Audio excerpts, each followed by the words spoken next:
In the year 629 AD, near a small village called Mutah in modern-day Jordan, one of history's most epic confrontations is about to unfold. On one side, a small army of just 3,000 Muslim soldiers. On the other, the full might of the Byzantine Roman Empire. Their numbers estimated between 100,000 and 200,000 troops. The ground trembles. The dust kicked up by their marching feet darkens the sky. The Muslims know what they face.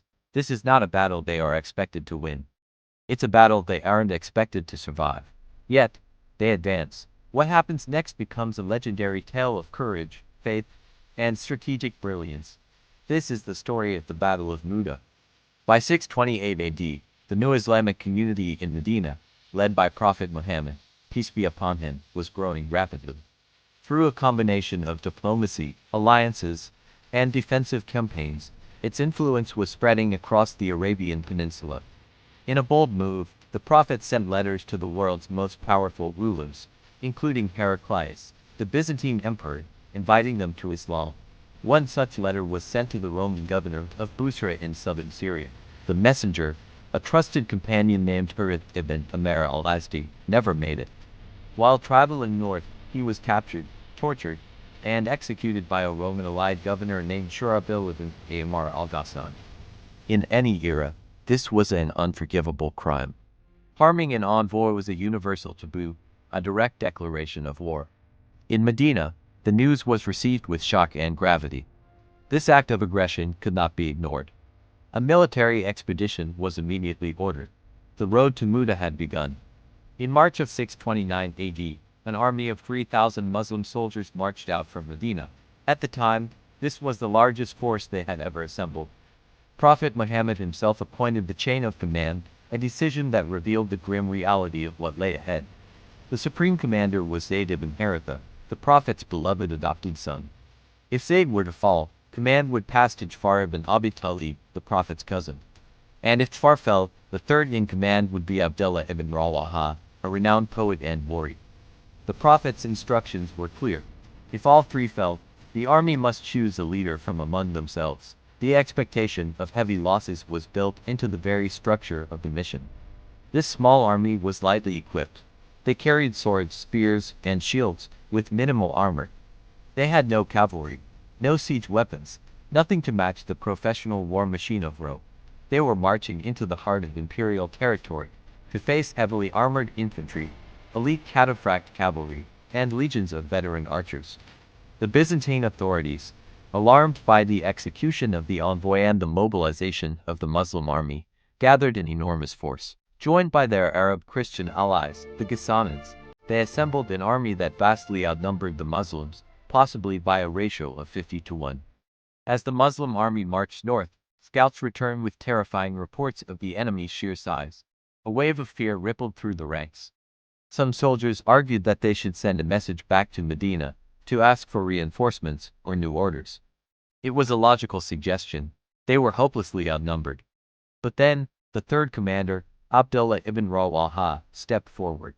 He delivered a speech that would echo through the ages. "O people," he declared, "by Allah, the very thing you fear is what you came seeking, martyrdom. We do not fight our enemies with numbers, or strength, or equipment. We fight them with this faith with which Allah has honored us, so let us go forward. Only one of two good endings awaits us, either victory or paradise." His words were like fire. Fear was replaced with resolve.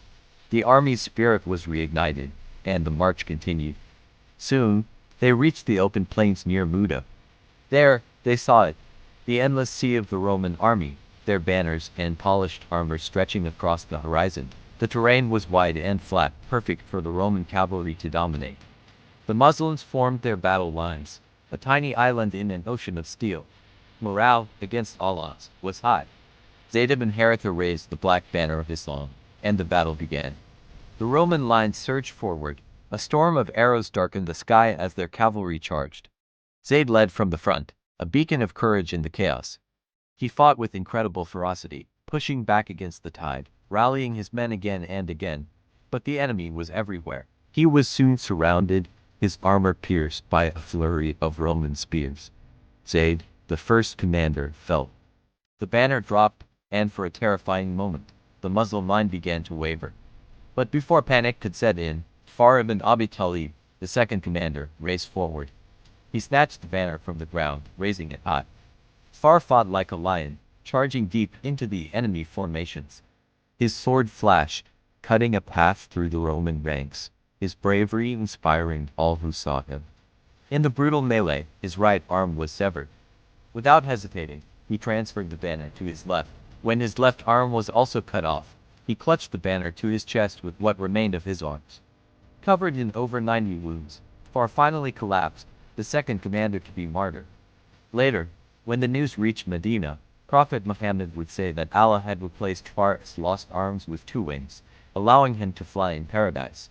From that day on, he was known as Far the Flyer. Now, Abdullah ibn Rawahah, the poet warrior, took command. Seeing his two friends fall, seeing the overwhelming enemy force, he hesitated for just a moment. The weight of it all was immense, but he strengthened his resolve, reciting verses of poetry to bolster his own courage, and then charged headfirst into the fray. He fought valiantly, until he was struck down. 3 commanders, 3 martyrs. The Muslim army was now on the brink of complete annihilation. In this desperate moment, the soldiers turned to one man, Khalid ibn al-Walid. A recent convert to Islam, Khalid was already famous across Arabia as a military genius. He immediately took control and his tactical mind went to work. He knew a direct confrontation was suicide. The army had to be saved. That night, under the cover of darkness, Khalid completely reorganized his forces. He switched the positions of the right and left flanks. He moved the front lines to the rear and the rear guard to the front. At dawn, when the Romans prepared to attack, they were stunned. The new banners and unfamiliar faces made it look like a huge wave of reinforcements had arrived for the Muslims overnight.